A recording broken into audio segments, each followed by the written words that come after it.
Joining me now is Kevin Barry of KMB Plumbing and Electric, and we're talking air conditioning. I see you put a new system here. So why did you put a new system in here for them? The system that they had was outdated. Their energy bills were very high. It was averaging anywhere from $600 to $800 a month for them to run the system. So it was basically, outpricing the house. So Kevin, what are some of the features with this unit? It's a fully modulating gas furnace, which runs anywhere from 50% to 100% of its capacity, and as low as 15%.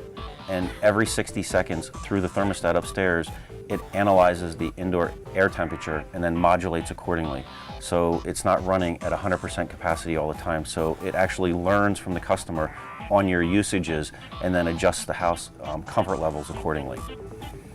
Now, you have something with the system that's a dehumidifier? Yeah, you can actually use a dehumidification program in the system through the thermostat also. And what that allows you to do is dehumidify the house out and actually bring a better indoor air quality to them. Kevin, if people want more information about this system and more, what should we tell them?